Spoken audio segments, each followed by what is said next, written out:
नमस्कार मैत्रिणींनो, मी दीपाली तुमचं दीप्स कॉर्नरमध्ये स्वागत करते। आज आपण पाहणार आहोत शिमला मिरचीची बेसन टाकून घातलेली भाजी। कमी साहित्यात आणि कमी वेळात होणारी ही रेसिपी आहे।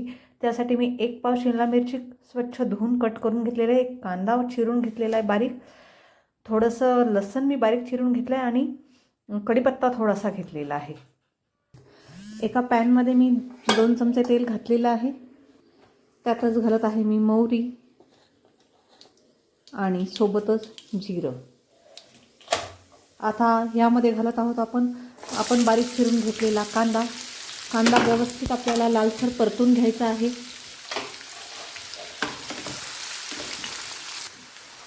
आता यामध्ये घालूया आपण कढीपत्ता आणि बारीक चिरलेला लसूण, हा सुद्धा आपल्याला व्यवस्थित परतून घ्यायचा आहे। आता यामध्ये टाकत आहे मी अर्धा चमचा हळद, 2 चमचे धनेपूड आणि 1 ते 1.5 चमचा लाल तिखट। हे सगळे मसाले आपल्याला व्यवस्थित भाजून घ्यायचे आहेत।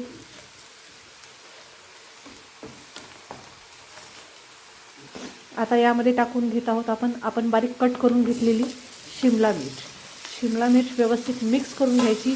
अगदी कमी वेळात शिमला मिर्च शिजते, पटकन अशी शिजते। यात घालत आहोत आपण आता चवीपुरतं मीठ, ते सुद्धा व्यवस्थित मिक्स करून घ्यायचं। आता यावरती मी 2 ते 5 मिनिटांसाठी झाकण ठेवते। 2 ते 5 मिनिटांमध्ये शिमला मिर्च आपली लगेच शिजून जाईल। 5 मिनिटं झालेली आहेत। आपली भाजी शिजली का नाही ते पाहून घेऊया आपण। पहा, शिमला मिर्च दाबल्या चाललेली आहे, म्हणजे आपली भाजी शिजलेली आहे। आता ह्या स्टेजला आपण घालत आहोत यामध्ये बेसन। 3 ते 4 चमचे मी बेसन घालत आहे।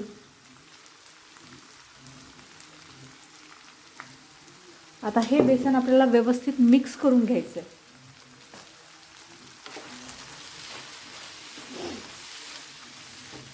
अशा पद्धतीने हे आपल्याला मिक्स करायचं आहे। पहा, बेसन आपण सगळं व्यवस्थित मिक्स करून घेतलेलं आहे। भाजी एकदम अशी सुक्की आपली झालेली आहे आणि लवकर बेसन थोडंसं आपलं भाजल्यासुद्धा गेलेलं आहे मिक्स करताना। आता ह्या स्टेजला आपल्याला 2 मिनिटं बेसनासाठी वाफ येऊ देण्यासाठी 2 मिनिटं झाकण ठेवायचं आहे। 2 मिनिटं याला आपल्याला वाफ येऊ द्यायची आहे। आपले 2 मिनिटं झालेले आहेत।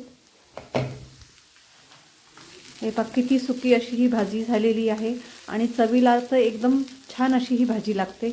तर तयार आहे आपली शिमला मिरचीची बेसन घालून केलेली भाजी। आता यावरून टाकत आहे मी कोथिंबीर। तुम्हाला ही माझी शिमला मिरचीची भाजी बनवण्याची रेसिपी आवडल्यास नक्की माझ्या चॅनलला लाईक, शेअर आणि सबस्क्राईब करा। थँक्यू।